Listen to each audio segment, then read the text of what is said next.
For decades, succeeding in the European market came down to a simple, predictable equation. You needed a competitive price, and you needed a quality product. Hit those two marks, and the market was yours. This held true for carbon-intensive sectors. If your facilities produced steel, cement, aluminum, or fertilizers, your main competitive concern was output volume and supply chain efficiency.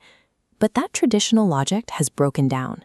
Today, EU buyers are asking their suppliers for something entirely invisible. They want precise data on the embedded carbon emissions of the products they are purchasing. This sudden demand for emissions data creates an immediate commercial risk. It puts your pricing models under implicit review and forces a reassessment of your competitiveness using data that many companies simply don't have ready. This pressure is driven by the European Union's Carbon Border Adjustment Mechanism, or CBAM. It is a regulatory framework designed to ensure that imported goods face the same carbon costs as those produced inside the EU. Right now, we are in a transitional phase. Exporters are required to submit quarterly reports detailing the total quantity of their exported goods alongside calculations of the direct and indirect emissions embedded in them. Because it involves submitting scheduled reports, many organizations assume this is a standard compliance exercise. They hand the forms off to their legal or sustainability teams and expect the task to be handled in isolation. Notice how data typically flows in a manufacturing plant. Factory floor data rarely speaks the same language as financial data in a corporate ERP system. Pulling emissions data from these disconnected streams creates severe compliance gaps. The complexity is in execution. Misjudging the operational depth required to coordinate your finance, production, and legal teams leaves your access to the EU market vulnerable to immediate regulatory scrutiny. To see exactly how this plays out, let's look at two identical Turkish exporters. Both produce the same goods, both sell to the same EU buyers, and both face the exact same quarterly CBAM requirements, but they choose different ways to report. Exporter A takes a reactive approach. Their factory data is disorganized, so to save time and hit the quarterly deadline, they rely on standard default values provided by the EU in the absence of verified data. This graph shows the impact of using default values.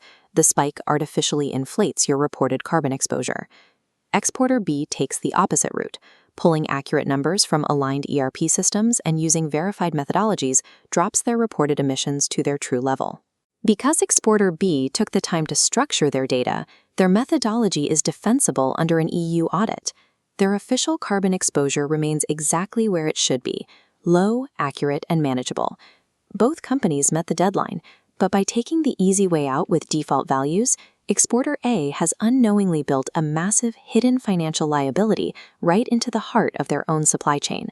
That liability detonates in 2026. That is the moment CBAM transitions from a reporting exercise into a hard financial mechanism.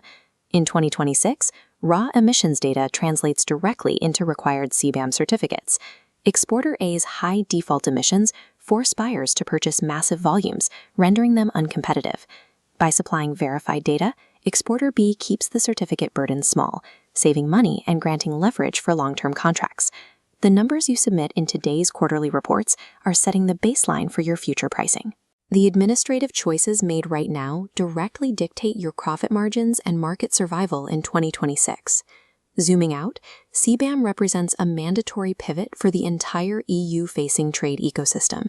It affects any business, large or small, embedded in international supply chains.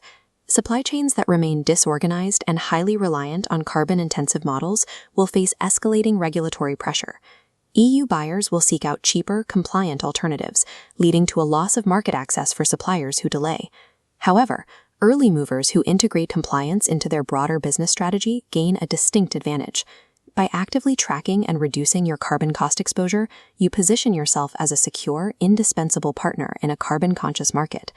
To secure that position, you need to conduct a structured applicability analysis now.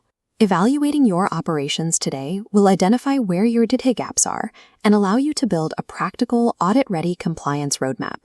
Ultimately, mastering this regulation is how you maintain access to the European market. The rules have been rewritten, and the window to prepare is closing.